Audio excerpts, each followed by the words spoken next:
안녕하세요, 여러분. 환영하고 축복합니다. 328일자입니다. 오늘은 고린도 교회의 회개를 기뻐함이라는 주제로 고린도후서 5장에서 7장까지 말씀을 함께 나누겠습니다. 바울은 그동안 오랫동안 에베소 교회에서 사역하면서 고린도 교회 문제 때문에 마음이 아팠습니다. 자, 3명이 와서 고린도 교회 문제 리스트를 적어서 왔다고 그랬죠. 거기에 대한 답변으로 고린도 전서를 썼습니다. 그런데 거기에서 해결될 줄 알았는데 그때까지만 해도 해결될 줄 알았는데 해결되지 않고 문제가 더 커진 것이에요. 그래서 우리가 생각하는 것만큼 문제가 쉽게 해결되지 않을 때도 있습니다. 그럴 때 우리가 좌절하고 낭망하는 것이 아니라는 것이죠. 바울의 그런 상황을 보면서 우리가 이제 볼 수가 있는 것입니다. 그런데 어디까지 갔냐면 바울 가짜다라는 것까지 갔어요. 자, 이게 바울 가짜면 바울이 전한 예수 그리스도 그 복음도 다 가짜가 돼버리는 거예요. 그러니까 이게 지금 처음 당하는 일이 아니거든요. 예루살렘 총회 때도 시콘 선교 여행 갈라디아 지역 하고 왔는데 뭐 이렇게 이방인 또 할례 받아야 된다. 예루살렘 교회에서 와서 유대주의자들이 와서 또 그랬죠. 또 이제 갈라디아 교회 와서 유대주의자들이 와서 또 그랬죠. 자, 이 가는 곳마다 이렇게 핍박을 받게 됩니다. 자, 이 고린도 교회 문제는 이제 좀 고질적인 것처럼 해결되지가 않는 거예요. 얼마나 마음이 아팠을까요? 그래서 이제 가짜다 까지 간 거예요. 그래서 직접 갑니다. 그런데 직접 갔는데 바울이 그렇게 강한 사람이, 그렇게 똑똑한 사람이 갔는데도 그 문제가 해결되지 않았어요. 그래서 다시 오겠다 하고 이제 다시 에베소로 간 거예요. 갔는데 또다시 간다고 해서 그 문제가 해결되지 않을 것 같은 거예요. 그래서 눈물로 편지를 썼는데요. 눈물로 편지를 쓰면서 이 고린도 교회 회개를 아주 강하게 촉구했어요. 그냥 정말 강하게 그냥 질타했다면은 그들이 회개하지 않았을 거예요. 그런데 그의 어떤 눈물로 쓴 편지가 소실되었지만 이제 그거는 있는 거예요. 분위기는 어떤 분위기라는 건지는 아는 거예요. 이제 간접적인 자료를 통해서 눈물로 썼지만 그들에 대한 사랑과 아픔으로 정말로 그들이 진리에서 다시 돌아오기를, 바울과 관계를 간절히 회복하기를 바울이 정말로 눈물로 그렇게 쓴 거예요. 호소한 거예요. 거기에 회개하고 돌아왔다는 것이죠. 자, 오늘은 그 내용을 함께 나눌 것입니다. 자, 오늘 우리 기도하고 시작하겠습니다. 하나님 아버지 감사합니다. 오늘도 우리는 고린도 후서를 보기를 원합니다. 하나님 문제가 꼬리를 물고 일어나는데 도무지 해결될 기미가 보이지 않습니다. 그럼에도 불구하고 우리의 모든 문제보다 크신 하나님께서 끝까지 인도해 주실 것을 바울은 믿었습니다. 그리고 하나님 아버지 눈물로 편지를 썼는데 그 편지를 보고 이 고린도 교회 성도들이 회개하면서 다시 바울을 다시 이제 사도를 인정하면서 그 관계가 회복되었다는 것입니다. 하나님 아버지, 오늘도 우리에게 일어나는 모든 일들을 통해서 우리는 그 문제에 빠져서 일어나지 못할 정도로 좌절하고 낭망하는 것이 아니라 다시 일어서서 말씀 붙잡고 일어나는 말씀이 되게 사람들이 되어지게 하여 주시옵소서. 그래서 우리가 다시 하나님의 사람으로 일어나게 하여 주시옵시고, 하나님이 우리를 다시 세우심은 우리만 다시 세우심이 아니라 세상에는 많은 좌절하고 낙심하고 포기하고 오늘 살 수 없을 것 같은 많은 사람들이 있습니다. 그 사람들을 다시 세워주라고, 말씀으로 다시 세워주라고 우리를 부르신 줄로 믿습니다. 주여, 우리가 그 일에 증인되어지기를 소망합니다. 주여, 비록 우리가 많은 문제들이 있다 할지라도 주여, 우리를 통하여서 하나님 역사를 이루시며 그 문제를 또한 어떻게 해결해 나가시는지를 보면서 하나님 살아계시다. 말씀이 살아있다. 그 일에 우리가 증인되어지게 하여 주시옵소서. 이 시간에도 하나님 역사해 주시고 성령 하나님께서 눈과 귀를 열어주십시오. 예수님의 이름으로 기도드렸습니다. 아멘. 네. 자, 오늘도 우리는 고린도 교회의 그 이야기를 함께 나눠보겠습니다. 고린도후서 5장을 펼치시겠습니다. 이제 바울은 우리 자신의 육체를 설명할 때 장막집이라는 표현을 많이 해요. 바울이 선교 여행하면서 정말 오늘날처럼 뭐 잘 먹고 여행하는 게 아니죠. 그죠? 우리가 지금 선교 여행이라고 말하지만 돌에 막아져서 가는 데마다 죽을 뻔하고요. 그리고 먹는 것도 옳게 먹었을까요? 그리고 잠자리는 뭐 제대로 잤을까요? 그리고 정말 편하게 가는 게 아니고 걸어서 가고 뭐 조금 운송수단이 있다면 배 타고 가는 거고 이런 거잖아요. 그러니까 육체적으로 얼마나 많이 피곤했을까 그런 마음이 들어요. 자, 그런데 그런 바울이 이제 그 육체적인 연약함도 있었던 거예요. 그래서 때로는 어떤 사람이 바울이 이제 다메섹 도상에서 예수님 만났을 때 너무 강력한 빛을 쬐서 안질에 걸렸다.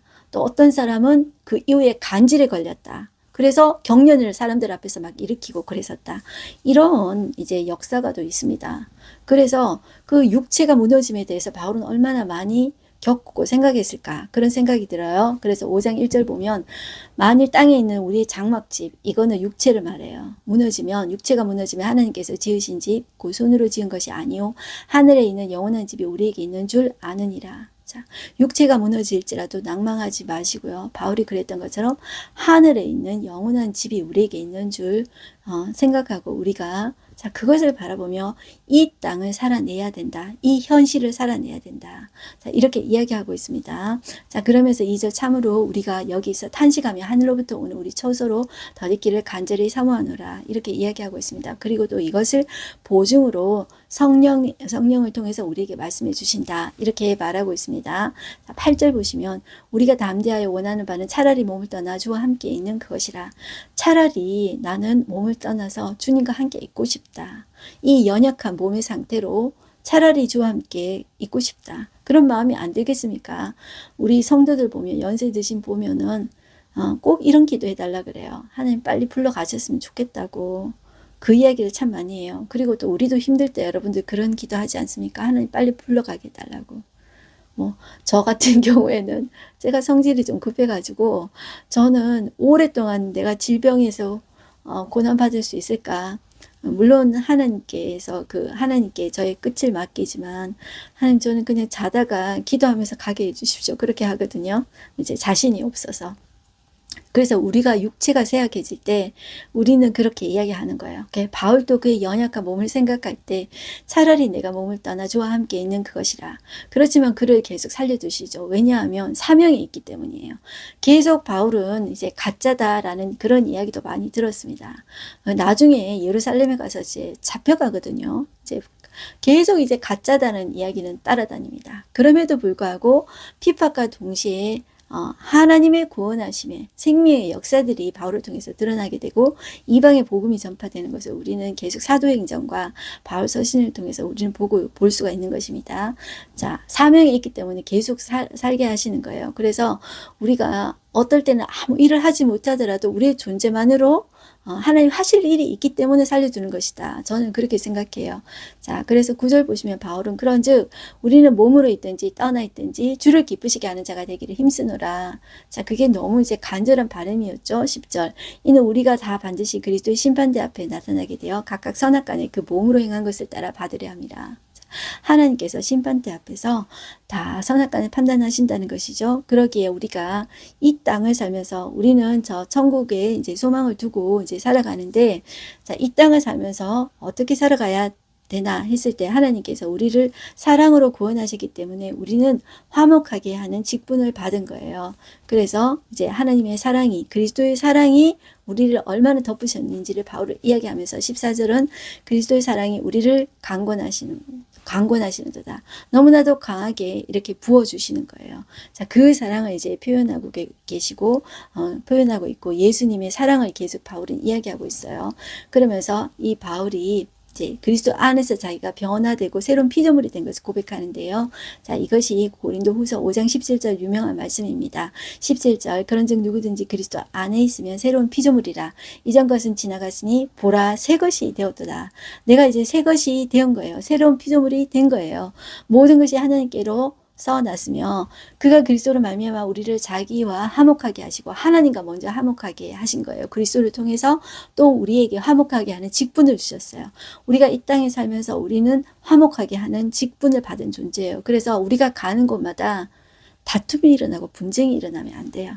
그러니까 이 다툼과 분쟁은 오해를 하게 되면은요. 오해를 하게 되면은 이게 시간이 지나면 점점 더 이렇게 멀어지게 되거든요. 그러니까 우리가 지구도 이거는 조금 다른 과학적인 이야기인데 우리 창조할 때도 이런 이야기를 하는데 처음에는 지구가 이게 한 덩어리였어요. 판기아라고 그러는데 이게 이제 점점 시간이 가면서 어느 순식간에 이제 확 갈라져가 순식간에 물이 차면서 이게 대륙이 딱 갈라지거든요. 5대양 6대주가 되는데 마치 인간관계도 그런 것 같아요. 틈이 조금이라도 있으면은요 이게 밑에서 올라오잖아요. 그죠? 서서히 있잖아 올라오면요 순식간에 관계가 확 멀어지게 되는 것 같아요. 근데 이 속에 관계가 멀어지게 하고 오해를 만들게 하고 이런데 이 사이에 사탄이 역사하는 거예요. 우리는 처음부터 이제 선악과를 따먹으면서 죄가 들어오면서 죽음이 들어왔잖아요. 그래서 우리는 우리의 죄성으로 자꾸 오해하고 이제 화목하지 못하게 되는 그런 경향이 있어요. 그런데 그럴 때 내가 정신 차려야 돼요. 하나님이 내게 화목하게 하는 직분을 주셨지. 내가 하나님과 화목할 뿐만 아니라 우리가 사람과 사람 사이에도 화목하게 하는 직분을 가진 자예요. 그래서 내가 들어가는 곳에 싸움이 일어나는 것이 아니라 오해가 있었구나. 오해가 있었구나. 하나님 어떻게 해야 될까요? 지혜를 구하면서 내가 속한 공동체가 화목하게 되었으면 좋겠습니다. 이렇게 하는 우리가 되었으면 좋겠어요. 내가 들어가는 곳마다 이제 정말 화목하게 되고 분위기가 좋아지고 그렇게 됐으면 좋겠어요. 그 어떤 것도 하나님 안에서 해결하지 못할 게 없거든요.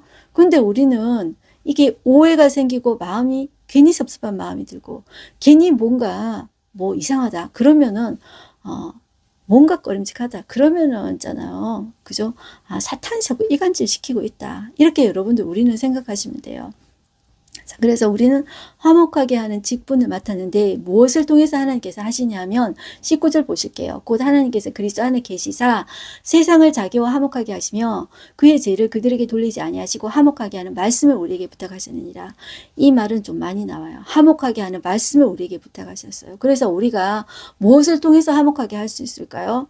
돈을 많이 써서 밥을 사줘서 물론 그런 것도 인간적인 방법이 될 수 있겠지만 내가 화목하게 하는 말씀으로 내가 하나님과 나 사이에 먼저 화목하게 돼야 돼요. 그리고 사람 사이에 내가 화목하게 하는 그런 말씀을 전달해 주는 사람.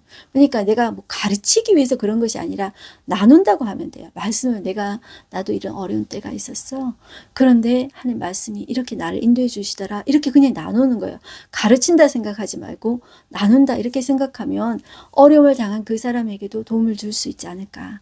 그 일에 우리는 증인이다. 저는 그렇게 생각합니다. 그리고 또 6장으로 넘어오십니다. 6장에서는 바울은 우리가 하나님의 은혜를 헛되이 받지 말자는 거예요. 하나님 우리에게 은혜를 주시면 은혜는 자격 없는 자에게 주시는 것이 은혜거든요. 사랑은 인간의 사랑은 무조건적인 사랑이고 다 이유가 있어요. 내 눈에 뭐 예뻐 보이기 때문에 나에게 혜택을 주고 내게 유익을 주기 때문에 좋아하다 보면 마음이 빠지면 사랑하게 되고 그렇게 되죠. 인간의 어떤 그런 이유는 그 조건이 있어요. 그런데 은혜라는 것은 자격이 없는 자에게 내가 한 것도 없는데 부어주시는 사랑이 은혜거든요. 그래서 제가 정말 좋아하는 그 목사님은 이 세상에서 가장 아름다운 언어는 은혜라고 했어요. 사랑보다는 은혜가 더 아름다운 말인 거예요. 자, 그래서 하나님이 우리에게 은혜를 주셨는데 그 은혜를 헛되이 받지 말라. 자, 그래서 우리는 그 은혜 베풀 때 하나님으로부터 그 구원의 은혜를 충만히 누리고 그 구원으로부터 오는 자유를 누려야 돼요. 그리고 우리가 그것을 이제 전해주는 사람이 되어야 되는 거예요. 자, 그래서 그것은 창조 때부터 계속 흘러왔던 거예요.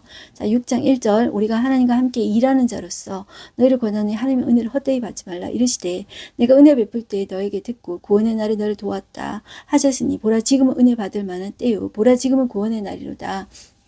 자, 바울은 이 직분을 받았다고 해요. 그래서 이 직분이 비방을 받지 않게 하려고 무엇이든지 아무에게도 거리끼지 않고 오직 모든 일에 하나님의 일꾼으로 자처하여 바울은 그 고난을 당했어요. 많이 견뎠어요. 그래서 많이 견디는 것과 환난과 궁핍과 고난과 매맞음과 갇힘과 난동과 수고로움과 자지 못함과 먹지 못한 가운데서도 깨끗함과 지식과 오래 참과 자비와 함과 성령의 감화와 거짓이 없는 사랑과 진리의 말씀과 하나님의 능력으로 의의 무기를 좌우에 가지고 자 어떤 상황 가운데서든지 바울은 이것을 버텨내는 거예요. 자, 그리고 8절을 보시면 어떤 때는 영광 받아요. 근데 어떨 때는 욕을 얻어먹어요. 예수님 때문에 영광과 욕됨으로 그랬으며 또 악한 이름과 아름다운 이름으로 그랬느니라. 어떤 때는 내가 악하게 이렇게 사람들이 나를 악하게 말할 수 있고, 어떤 때는 아름다운 이름 불러줄 수도 있죠. 어떤 극단의 상황에 처하든지 간에 내가 그것을 감당해내는 거예요. 예수 그리스도의 은혜가 너무나도 놀랍고 고귀해서 우리가 그 가치를 내가 깨달아야 돼요. 이거는 내가 깨달을 수 있는 게 아니고 성령님 깨닫게 해주시거든요. 그래서 하나님, 내가 지금 가을이 단풍이 너무 예쁘잖아요. 단풍을 보면서 여러분들 어떤 생각하세요? 저는 하나님이 나보라고 이렇게 주셨구나. 물론 모든 사람 위해서 주셨지만, 그래, 하나님께서 이 단풍도 이렇게 아름답게 이렇게 세월이 시간이 가면서 이렇게 하는데, 우리도 하나님께서 주관하고 계시지. 하나님이 우리가 잘못된 길로 가더라도 하나님이 주관해 주시고 하나님이 인도해 주실 거야. 그걸 믿는다면 우리는 주님 안에서 자유를 누릴 수가 있는 거예요. 평안을 누릴 수가 있는 거예요. 그래서 우리가 어떤 형편에 처하는지 우리는 자유로울 수가 있는 거예요. 바울은 그러한 이제 자족함의 비결을 배운 거예요. 자, 그래서 9절 보시면 무명한 자 같으나 유명한 자요. 죽은 자 같으나 보라. 우리가 살아있고 징계를 받는 자 같으나 죽임을 당하지 아니하고 근심하는 자 같으나 항상 기뻐하고 가난한 자 같으나 많은 사람을 부유하게 하고 아무것도 없는 자 같으나 모든 것을 가진 자로다. 이 복음으로 인한 예수 그리스도로 인한 자유함을 누리는 거예요. 그래서 고린도인들이여 너희를 향하여 우리의 입이 열리고 우리의 마음이 넓어졌으니, 바울은 그 사랑을 알기 때문에 먼저 다가가서 말하고 먼저 그 마음을 넓히는 거예요.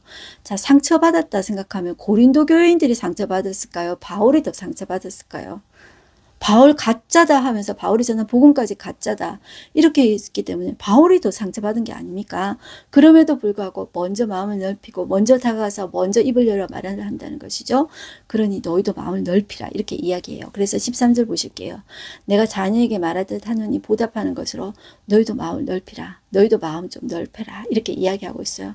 여러분들, 우리가 예수님께서 내게 해주신 것을 생각하면 우리가 어떤 수치를 받고 어떤 고난을 당하더라도 그래, 주님도 당하셨지. 그리고 하나님께서 다 주관하신다. 하나님께서 우리가 잘못된 길로 가더라도 바른 길로 또 돌아오게 하실 거야. 그렇게 보시면 돼요. 그러면 우리가 그 어려운 가운데서 마음을 넓힐 수 있고 평안함을 유지할 수 있는 거예요. 그래서 모든 관계 속에서 톡 쏘고 서로 싸우고자 하는 관계가 아니라 화해하는, 화목하게 하는 직분을 감당할 수가 있게 되는 것이죠. 자, 그러면서 또 이것을 조심하라 그래요.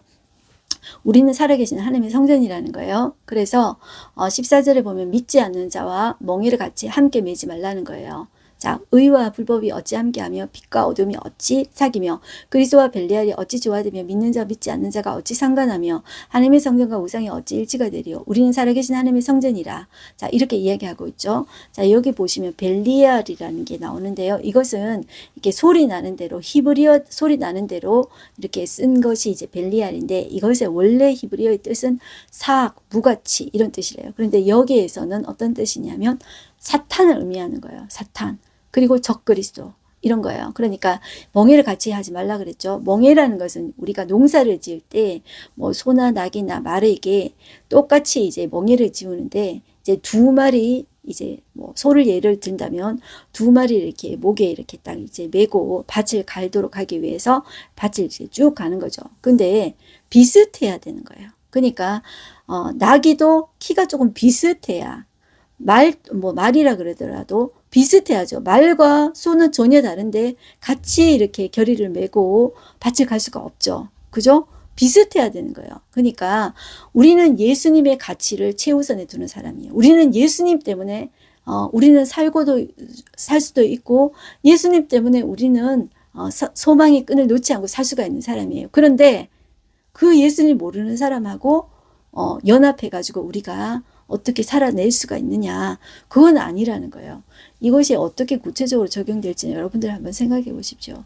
내가 하고 있는 것이 어떤 세상에 살아가고 있는데 어떻게 전혀 안 믿는 사람하고 같이 일을 안 할 수가 있겠습니까? 그거는 아니고요. 하나님께 구체적으로 한번 물어보십시오. 내가 어떤 사람과 멍에를 같이 이거 매는 것이 하나님 기뻐하실까 안 하실까? 이걸 한번 물어보십시오. 자, 그래서 이 바울은 이렇게 이야기한다는 거예요. 연합해서 어떤 일을 도모할 때 그것이 정말 하나님의 영광을 위할까? 하나님 기뻐하실까? 자, 연합해서 하는 거라면 여러분들 한번 생각해 보십시오. 자, 7장으로 오겠습니다. 그런즉 사랑하는 자들아, 이 약속을 가진 우리는 하나님을 두려워하는 가운데서 거룩함을 온전히 이루어 육과 영의 온갖 더러운 것에서 자신을 깨끗하게 하자. 자, 믿는 자에게는 거룩함이 파워라는 것입니다. 뭐 그거 거룩 지겨워. 그게 아니라 믿는 자가 하나님의 도구로 쓰여질 때, 그 통로가 깨끗하여질 때, 거룩하여지게 될 때, 그것이 능력이 드러나게 되어 있어요. 자, 바울은 이렇게 이야기하고 있습니다. 그래서 가장 중요한 것은 하나님께서 쓰실 때 더러우면 쓰시지 않는 거예요. 자, 온갖 더러운 것에서 내 자신을 깨끗하게 해야 돼요. 내 자신, 내 스스로 깨끗할 수 있는 것이 아니라 매일 십자가 앞에 주님, 저희 죄를 깨닫게 하시고 저를 제 자신을 비웁니다. 제가 죽고 주님으로 인해서 살아내며 주님이 하신 일을 저로 통해서 보기를 원합니다. 내 자신을 거룩한 도구로 하나님 앞에 드리는 거예요. 그러면 깨끗하게는 주님이 해주시는 거예요. 주님이 깨끗하게 해주신다. 이렇게 보시면 돼요. 그리고 고린도 교회 회개를 기뻐하는 내용이 7장에 나오는데요. 자, 바울이 이제 제가 지난 시간에도 계속 말씀드렸지만 이 거짓 교사들이 와가지고 바울의 정체성을 흔들면서 바울 가짜다. 바울이 한 말도 가짜다. 이렇게 선동한 거예요. 여러분들 그렇게 선동당해가지고 한번 매장당해 보신 적 있습니까? 내가 어떤 관계에 문제가 생길 때 어떤 사람이 한 사람을 매장하기는 너무나도 쉬워요. 공산주의 사회에서는 그거는 식은 죽 먹기죠. 그런데 우리가 이 자유민주주의 국가에 살면서도 어떤 오해 때문에 받아서 매장당하고 그런 경우들이 있습니다. 그리고 관계에서도 어떤 한 사람을 전혀 다르게 생각해서 오해해서 매장시키고 따돌릴 수가 있어요. 그게 일어나는 일이에요. 이제 바울은 그것 때문에 상처를 많이 받았을 거예요. 그런데 그것을 인해서 상처받지 않고 먼저 다가가는 거예요. 뭐 때문에 그럴까요? 주님의 사랑이 너무나도 그 속에 흘렀기 때문에 그게 이제 가능한 것이죠. 자, 그래서 먼저 다가가면서 이 사람들에게 또 말하는 거예요. 마음으로 우리를 영접해라. 우리는 아무에게도 불의를 행하지 않고 아무에게도 해롭지 않게 하지 않고 아무에게도 속에 빼앗은 일이 없다. 이렇게 분명히 이야기해요. 자, 너희들은 거짓 선생들이 와서 선동해서 바울 가짜다 하고 내가 한 말도 가짜다. 그리고 얼마나 바울에 대해서 험담을 했겠습니까? 그런데 바울은 나는 하나님 앞에 두고 맹세하는데 나는 안 했어. 나 불의행하지도 않았어. 속여 빼앗지도 않았어. 그 말 하는 것입니다. 그리고 3절 내가 이 말을 하는 것은 너희를 정죄하려고 하는 것이 아니라 내가 이전에 말할 거니까 너희가 우리 마음에 있어 함께 죽고 함께 살게 하고자 함이라. 나는 너희와 함께 죽고 함께 살고 싶어. 자, 그 사랑을 이제 이야기하고 있다. 이렇게 보시면 돼요. 자, 그리고 나는 너희를 향해 담대한 것도 많고 너희를 위하여 자랑한 것도 많으니 내가 우리의 모든 환난 가운데서도 위로가 가득하고 기쁨이 넘친다. 자, 그래서 그 고난과 그 혼란 가운데서도 바울은 좌절되고 낭망하고 못 일어서는 것은 아니에요. 자, 그래서 지금 나는 위로가 가득하고 기쁨이 넘친다는 것을 고백해요. 자, 그래서 우리 모든 환난 가운데서 위로가 가득하고 기쁨이 넘친다. 이렇게 고백하고 있습니다. 그리고 자, 5절 보시면 우리가 마게도냐에 이르렀을 때에도 우리 육체가 편하지 못하고 사방으로 환난을 당하여 밖으로는 다툼이 안으로는 두려움이었노라. 자, 그가 환난 가운데서도 위로가 가득하고 기쁨이 넘치는데 환난이 없어서가 아니라 그랬죠. 그러니까 마게도냐 빌립보 교회 데살로니가 있을 때에도 상태가 어땠다고요? 육체도 안 편했대요. 육체도 안 편하고 그리고 사방으로 환난을 당했대요. 그리고 밖으로 다툼이고 안으로도 두려움이었대요. 여러분들 그게 상상이 되십니까? 얼마나 많은 고난을 받았을까? 아, 저는 진짜 가늠이 안 돼요. 바울이 얼마나 힘들었을까? 그러나 그가 무엇으로 위로를 받았냐면 디도가 옴으로 위로를 받았는데 그 디도가 옴을 바울이 어떻게 고백하냐면 6절에 그러나 낙심한 자를 위로하시는 하나님이 하셨다는 거예요. 자, 여러분들 우리의 낙심 가운데서 하나님 반드시 위로해 주십니다. 무엇으로 위로해 주십니까? 말씀을 만나게 해주시는 거예요. 말씀을 만나게 해주시고 사람을 만나게 해주시는 거예요. 디도가 옴으로 우리를 위로하셨으니 그가 온 것뿐 아니요 오직 그가 너희에게 받은 그 위로를 위로하고 너희 사모함과 애통함과 나를 위하여 열심히 있는 것을 우리에게 보고함으로 나를 더욱 기쁘게 하였느니라. 디도가 와서 이제 전해주는 거예요. 바울 사도님 큰 문제 이제 다 해결되었습니다. 여전히 뒷담화는 좀 하지만 이제 걱정하지 마세요. 이제 그렇게 이야기하는데 너무 이제 위로를 받았다는 거예요. 8절 그러므로 내가 편지로 너희를 근심하게 한 것을 후회하였으나 왜 후회했냐면 이 눈물로 쓴 편지를 이야기하는 거예요. 이 편지를 너무 세게 쓴 거예요. 너무 강하게 쓴 거예요. 그래서 원래 너무 강하면 부러지지 않습니까? 그리고 튕겨져 나가잖아요. 그렇지 않을까? 그러면서 얼마나 아파하면서 기도했을까요? 그랬는데 그래서 처음에는 후회하는 거예요.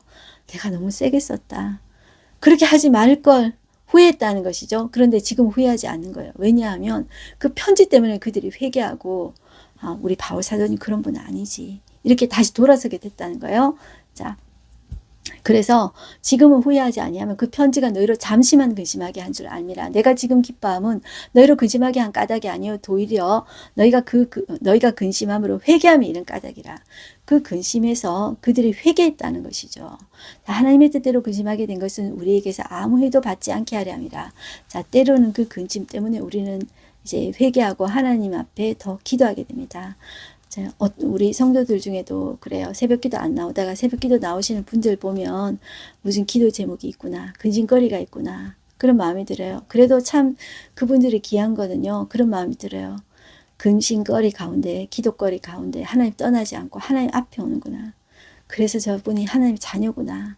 그래서 저분이 사연을 이야기하지 않더라도 더 기도하게 되고 그렇게 되는 것 같아요. 그래서 하나님 뜻대로 근심하게 된 것은 오히려 하나님을 더 가까이 하게 되는 거예요. 그래서 일어나라 하나님을 더 가까이 하게 되는 나팔 소리와 같은 그런 역할을 하게 돼요. 그래서 하나님과 더 관계가 깊어지게 되는 것을 경험하게 됩니다. 자, 10절 한번 볼게요. 하나님의 뜻대로 하는 근심은 후회할 것이 없는 구원에 이르게 하는 회개를 이루는 것이요. 세상 근심은 사망을 이루는 것이라. 그 맞습니다, 여러분들. 잠시 내가 이게 환난을 당함으로 근심함에 있다 하더라도 하나님 안에 있는 근심은 결국 여러분들 회개를 이루고 구원을 이루고 하나님의 구원을 맛보고 생명을 맛보게 됩니다. 그것을 여러분들 정말 믿으셔야 돼요. 정말입니다. 그것은 그래서 조금 그렇게 이제 하나님 어떻게 해요 그러다가도 하나님 그때 정확하게 하나님 역사해 주시는 거예요. 그래서 우리 그 찬양이 있습니다. 하나님 한 번도 나를 실망시키신 적 없으시고, 저도 이제 고난 가운데 있을 때 항상 이제 그 찬양을 생각해요. 그렇지, 하나님 이때까지 한 번도 나 실망시키지 않으셨지. 언제나 하나님 그렇게 인도하셨지. 지금도 그렇고 앞으로도 그럴 거야. 제가 그 가운데 믿음의 고백을 하나님께 해요. 정말 믿음의 고백은 좋을 때뿐만 아니라 정말로 힘들 때 정말 극한 상황 가운데서 하는 거예요. 그 고백을 하나님이 기뻐하세요. 자, 그래서 여러분들 좋을 때만 하나님 아유 감사해요 그렇게 하지 마시고요. 그 고난 가운데 근심 가운데 있을 때 하나님 그렇죠. 하나님 지금까지 인도해 주신 하나님 신실하신 하나님이고 지금 또 인도해 주실 것을 믿어요. 고난 가운데 그 하나님 앞에 고백해 보십시오. 하나님이 기뻐하신다는 것을 내가 느낄 수가 있어요, 여러분들. 그래서 이게 하나님이 고난을 안 겪게 하시는 게 아니에요. 그러니까 어린아이일 때는 자꾸 피해가게 하시고 안전하게 부모가 지켜주지만 어느 정도 크면은 넘어지는 것도 허용하고 깨지는 것도 허용하고 그래요. 그런데 하나님이 그냥 저 멀리 보고 팔짱 끼고 아이고 얼마나 잘하는가 보자 이렇게 하시는 분이 아니라 바로 앞에 계세요. 바로 앞에 계시면서 이제 나를 안아주실 준비를 하고 계신 분이에요. 괜찮아 일어나 괜찮아 하면서 응원하고 계시고, 그리고 저 위에 우리 믿음의 선배들이 구름같이 둘러싼 많은 믿음의 선배들이 일어나 괜찮아 하고 박수쳐요. 그것을 상상해 보십시오, 여러분들. 저는 힘들 때마다 그것을 상상해요. 그거는 정말로 있잖아. 하나님 괜찮다고 하셔. 박수 쳐주고 계셔. 우리 믿음의 선배들이 잘하고 있다고 응원해주고 계셔. 그 상상을 해봐요. 그래서 여러분들도 그렇게 한번 해보십시오. 자, 그래서 11절 보라. 하나님의 뜻대로 하게 된 이 근심이 너희를 얼마나 간절하게 하며 얼마나 사모하게 하며 얼마나 열심히 있게 하며 얼마나 벌하게 하였는가. 너희가 그 일에 대하여 일체 너희 자신의 깨끗함을 나타내었느니라. 자, 그래서 바울이 디도가 옴으로 많은 위로를 받았다 그랬죠. 그리고 디도가 옴으로 이제 기뻐했다. 자, 이런 말이 나옵니다. 자, 그래서 13절 이로 말미암아 우리가 위로를 받았고 우리가 받은 위로에 기도의 기쁨으로 우리가 더욱 많이 기뻐함은 그의 마음이 너희 무리로 말미암아 안심함을 얻었습니다.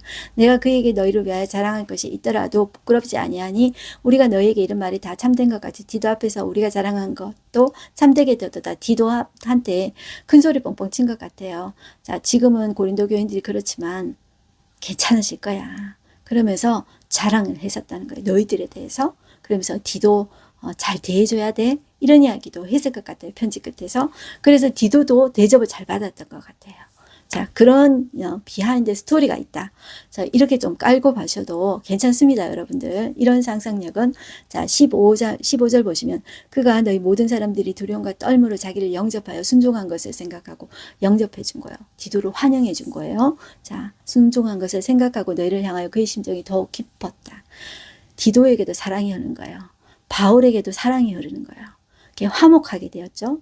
내가 범사에 너희를 신뢰하게 된 것을 기뻐하노라. 바울은 이러한 감사를 표현하고 있습니다. 이게 얼마나 아름다운 광경입니까? 자, 오늘 하루 한 자 말씀 보겠습니다. 무명한 자 같으나 유명한 자요. 죽은 자 같으나 보라 우리가 살아있고 징계를 받는 자 같으나 죽임을 당하지 않고 근심하는 자 같으나 항상 기뻐하고 가난한 자 같으나 많은 사람 부유하게 하고 아무것도 없는 자 같으나 모든 것을 가진 자로다. 바울이 그렇게 고백했죠. 우리가 그래요. 우리가 그래요. 우리가 무명한 자 같은데 하나님 보시기에 유명한 자고 죽은 자 같이 힘이 없는 것 같은데 살아있고 그래요. 징계를 받아가지고 아이고 너 징계 받는다 이렇게 생각하지만 우리는 죽임 당하지 않아요. 우리는 영생을 얻은 자예요. 그것을 꼭 기억하십시오. 그래서 그것을 좋을 때만 고백하는 것이 아니라 힘들 때도 그 고백을 할 때 하나님 너무너무 기뻐하세요. 자, 그것을 꼭 생각하셨으면 좋겠어요. 그래서 바울은 여러분들 그 복음을 누리는 그 기쁨 가운데 생명력 넘치는 삶을 살았는데요. 그래서 바울의 옥중서신은 빌립보서 같은 경우에도 기쁨의 서신이라고 하는데요. 옥중에서도 찬송하고 기뻐하고 이렇게 내가 옥중에서 이렇게 기뻐하는데 너희도 기뻐해. 이렇게 이제 거면하거든요. 자, 그러면서 많은 사람을 진정으로 부욕해 하는 자였어요. 그리고 화목하게 하는 자였어요.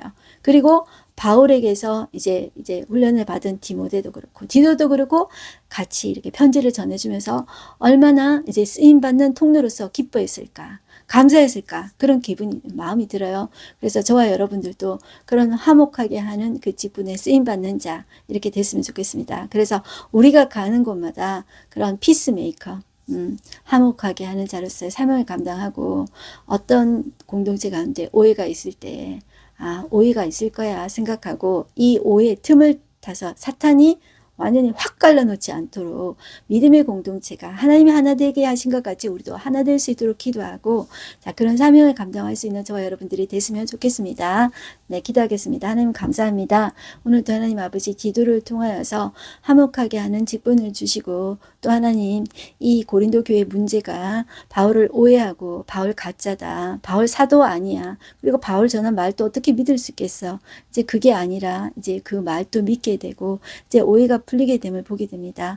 이렇게 화목하게 하는 직분을 받았는데 우리도 하나님 우리가 속한 공동체에서 우리가 가는 곳마다 이러한 일들이 일어나기를 원합니다. 이 마지막 때에는 이 사탄이 자꾸 이간질시키고 자꾸 분위기를 엉망으로 만들어 놓는데 하나님 아버지 우리는 얼마든지 또 오해를 할 수도 있고 그럴 수 있습니다. 그러나 하나님 우리의 연약함을 하나님 앞에 그대로 내어놓고 하나님 우리가 그리스도 안에서 우리의 약점을 거두어 주면서 서로를 하나님 아버지 하나님의 형상으로 보듯이 귀하게 보고 존중하게 여길 때 하나님 우리 공동체가 하나님 보시기에 아름다운 공동체 될 줄 믿습니다. 하나님 우리가 하나님의 거룩한 그런 통로로 쓰임받게 해주시고 화목하게 하는 자 쓰임받게 하여 주시옵소서. 예수님의 이름으로 기도드렸습니다. 아멘. 네, 우리를 통해서 예수님을 드러내는 화목하게 하는 자 되십시다. 화이팅입니다. 승리하십시오.